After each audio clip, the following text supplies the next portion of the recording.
Hi, എല്ലാവരും സന്തോഷമായിട്ടിരിക്കുകയല്ലേ? അപ്പോൾ ഇന്നത്തെ ക്ലാസ്സിലേക്ക് കിടക്കാം. നമ്മളിപ്പോൾ കഴിഞ്ഞ ക്ലാസ്സിൽ ചലന സമവാക്യങ്ങളൊക്കെയാണല്ലോ പഠിച്ചത്. ഗ്രാഫുകൾ പഠിച്ചു, ചലന സമവാക്യങ്ങൾ പഠിച്ചു.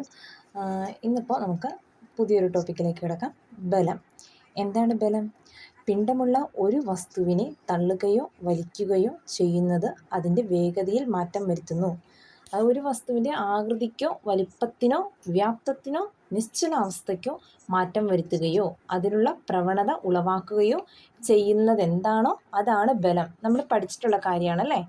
എന്താണ് ബലം എന്ന് അറിഞ്ഞു വയ്ക്കുക. ബലം എന്താണെന്ന് ജസ്റ്റ് അറിഞ്ഞു വയ്ക്കുക. പിന്നെ മെയിനായിട്ട് നമുക്കറിയേണ്ടത് 1 ന്യൂട്ടൺ ബലം എന്താണെന്ന് അറിയാതിരിക്കണം. 1 ന്യൂട്ടൺ ബലം എന്ന് പറഞ്ഞാൽ 0.1 കിലോഗ്രാം അല്ലെങ്കിൽ 100 ഗ്രാം മാസുള്ള ഒരു വസ്തുവിനെ തറനിരപ്പിന് സമാന്തരമായി ഗുരുത്വാകർഷണ ബലത്തിന് എതിരെ കയ്യിൽ താങ്ങി നിർത്താൻ പ്രയോഗിക്കുന്ന ബലത്തെയാണ് 1 ന്യൂട്ടൺ ബലമെന്ന് പറയുന്നത്. 1 ന്യൂട്ടൺ ബലം എന്താണെന്നുള്ള കാര്യം അത് അറിഞ്ഞു വയ്ക്കണം കേട്ടോ. ഇനി നമുക്ക് വിവിധതരം ബലങ്ങൾ ഏതൊക്കെയാണെന്ന് നോക്കാം. പലതരത്തിലുള്ള ബലങ്ങളുണ്ട്. ഏതൊക്കെയാണെന്ന് നോക്കി.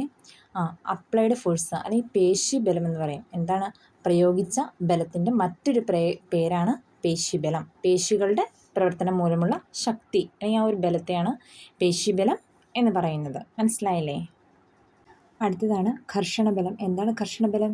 ഘർഷണം എന്നത് ചലനത്തിൻ്റെ ദിശയ്ക്ക് വിപരീതമായി പ്രവർത്തിക്കുകയും വസ്തുവിൻ്റെ ചലനത്തിന് പ്രതിരോധം നൽകുകയും ചെയ്യുന്ന ഒരു വിഘടിപ്പിക്കുന്ന ശക്തിയാണ്. അതായത് ഉപരിതലവുമായുള്ള സമ്പർക്കത്തിൻ്റെ ഫലമായി ഉണ്ടാകുന്ന ബലം. ഒരു വസ്തുവിന് മുകളിലൂടെ മറ്റൊരു വസ്തു ഇങ്ങനെ തന്നെ നീങ്ങുകയോ ഒക്കെ ചെയ്യുമ്പോൾ ഉണ്ടാകുന്ന ആ ഒരു ബലത്തെയാണ് ഘർഷണ ബലം എന്ന് പറയുന്നത് അല്ലേ? നമ്മൾ സാധാരണഗതിയിൽ നേരത്തെ തന്നെ ചെറിയ ക്ലാസ്സിലൊക്കെ പഠിച്ചേക്കുന്നതാണ് അല്ലേ? ഇനി അടുത്താണ് ഗുരുത്വാകർഷണ ബലം. 2 വസ്തുക്കൾ തമ്മിലുള്ള ആകർഷണം മൂലം ഉണ്ടാകുന്ന ബലത്തെയാണ് ഗുരുത്വാകർഷണ ബലം എന്ന് പറയുന്നത് അല്ലേ? അടുത്ത നോക്കാം. അടുത്തത് വൈദ്യുതകാന്തിക ബലം. ഈ ശക്തി സൃഷ്ടിക്കുന്ന തന്മാത്രകളുടെ വൈദ്യുതി അല്ലെങ്കിൽ കാന്തിക ബന്ധം മൂലമാണ്. ഇത് ആറ്റങ്ങളെയും ഖരവസ്തുക്കളെയും ബന്ധിപ്പിക്കുന്നതിലേക്ക്. ഇനി നമുക്ക് പഠിക്കാനുള്ളത് സന്തുലിത ബലവും അസന്തുലിത ബലവുമാണ്. അതായത് ബാലൻസ്ഡ് ഫോഴ്സും അൺബാലൻസ്ഡ് ഫോഴ്സും കേട്ടിട്ടില്ലേ? എന്താണെന്ന് നോക്കാം. സന്തുലിത ബലം.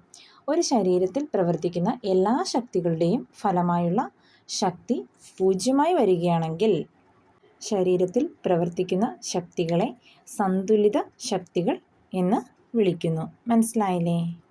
നാം ശരീരത്തിൽ പ്രയോഗിക്കുന്ന ഒരു ബലം ഉണ്ടല്ലോ, ആ ബലം ഒരു വസ്തുവിന് ചലനം ഉണ്ടാക്കുന്നില്ല എന്ന് വെച്ചു. അങ്ങനെയുള്ള ബലത്തെയാണെങ്കിൽ നമ്മുടെ സന്തുലിത ബലം എന്ന് പറയും. എന്നാൽ ചലനം ഉണ്ടാക്കുകയാണെങ്കിൽ അത്തരം ബലങ്ങളെ എന്തെന്ന് പറയുന്നു? അസന്തുലിത ബലം എന്ന് പറയുന്നു.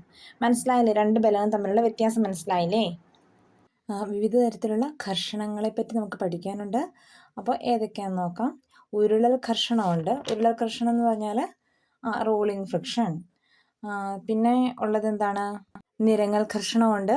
സ്റ്റാറ്റിക് ഘർഷണമുണ്ട്. അതിനകത്ത് സ്റ്റാറ്റിക് ഫ്രിക്ഷൻ എന്താണെന്ന് നോക്കാം. പ്രതലങ്ങൾ പരസ്പരം വിശ്രമത്തിലായിരിക്കുമ്പോൾ അവയ്ക്കിടയിൽ പ്രവർത്തിക്കുന്ന ഘർഷണത്തെയാണ് സ്റ്റാറ്റിക് ഘർഷണം എന്ന് പറയുന്നത്. സ്റ്റാറ്റിക് ഘർഷണം അല്ലെങ്കിൽ സ്ഥിത ഘർഷണം എന്ന് പറയും. അതിന് ഉദാഹരണങ്ങളാണ് കാണിച്ചിരിക്കുന്നത് കേട്ടോ. മഞ്ഞിന് നേരെ സ്കേറ്റിംഗ് ചെയ്യുക, 2 കൈകളും ഒരുമിച്ച് തടവുന്നത് ചൂട് സൃഷ്ടിക്കുന്നുണ്ടല്ലോ. മേശപ്പുറത്ത് വിശ്രമിക്കുന്ന ടേബിൾ ലാമ്പ്, ഇതൊക്കെ എന്തിന് ഉദാഹരണങ്ങളാണ്? സ്റ്റാറ്റിക് ഫ്രിക്ഷന് ഉദാഹരണങ്ങളാണ് കേട്ടോ. അടുത്ത നോക്കാം. സ്ലൈഡിംഗ് ഫ്രിക്ഷൻ അല്ലെങ്കിൽ എന്താണ്? നിരങ്ങൽ ഘർഷണം. എന്താണിത്? ഏതെങ്കിലും 2 വസ്തുക്കൾ പരസ്പരം സ്ലൈഡ് ചെയ്യുമ്പോൾ അല്ലെങ്കിൽ 2 വസ്തുക്കൾ തമ്മിൽ പരസ്പരം നിരങ്ങി നീങ്ങുമ്പോൾ അവയ്ക്കിടയിൽ സൃഷ്ടിക്കപ്പെടുന്ന പ്രതിരോധം, അതാണ് കേട്ടോ സ്ലൈഡിംഗ് ഫ്രിക്ഷൻ. അടുത്തതായിട്ട് സ്ലൈഡിംഗ് ഘർഷണത്തിൻ്റെ ഉദാഹരണങ്ങൾ. തറയിലൂടെ നീളം ബ്ലോക്കിൻ്റെ സ്ലൈഡിങ്. പിന്നെ 2 കാർഡുകൾ പരസ്പരം സ്ലൈഡ് ചെയ്യുന്ന 2 ഡെക്കിൽ 2 കാർഡുകൾ പരസ്പരം സ്ലൈഡ് ചെയ്യുന്നത്. അതൊക്കെ ഒരു വസ്തുവിന് മേൽ മറ്റൊരു വസ്തു നിരങ്ങി നീങ്ങുക, അതാണ് സ്ലൈഡിംഗ് ഫ്രിക്ഷൻ എന്നുകൊണ്ട് ഉദ്ദേശിക്കുന്നത്. അടുത്താണ് ഉരുളൽ ഘർഷണം. റോളിംഗ് ഘർഷണം. ഒരു പന്തിൻ്റെ ഒരു പന്തിൻ്റെയോ ചക്രത്തിൻ്റെയോ ചലനത്തെ ചെറുക്കുന്ന ശക്തിയായി നിർവചിക്കപ്പെടുന്നു. ഇത് ഏറ്റവും ദുർബലമായ ഘർഷണമാണ്. നമ്മൾ 3 തരം ഘർഷണങ്ങളെ പറ്റി പറഞ്ഞില്ലേ, അതിൽ ദുർബലമായിട്ടുള്ളത് ഈ ഉരുളൽ ഘർഷണമാണ്. ഇനി നമുക്ക് ഉരുളൽ ഘർഷണത്തിൻ്റെ ഉദാഹരണങ്ങൾ എന്തൊക്കെയാണെന്ന് നോക്കാം. അതിനുശേഷം ഈ ഘർഷണം കുറയ്ക്കാനുള്ള മാർഗ്ഗങ്ങൾ കേട്ടോ. സ്നേഹകങ്ങൾ ഉപയോഗിക്കാം. ലൂബ്രിക്കൻസിലെ അതിനാണ് സ്നേഹകങ്ങൾ എന്ന് പറയുന്നത്. പിന്നെ ധാരാരഹിതമാകൽ, സ്ട്രീം ലൈനിങ് എന്ന് പറയും. പിന്നെ ബെയറിങ്സ് ഒക്കെ യൂസ് ചെയ്യാം. പിന്നെ മിനുസപ്പെടുത്തുക.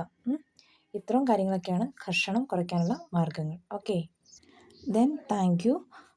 അപ്പോൾ ക്ലാസ്സുകളൊക്കെ എല്ലാവരും വാച്ച് ചെയ്യുക, എല്ലാവരിലേക്കും ഷെയർ ചെയ്യുക, സബ്സ്ക്രൈബ് ചെയ്തിരുന്നിട്ട് കാണുക കേട്ടോ. പിന്നെ ലൈക്ക് ചെയ്യുക, കമൻസൊക്കെ രേഖപ്പെടുത്തുക കേട്ടോ.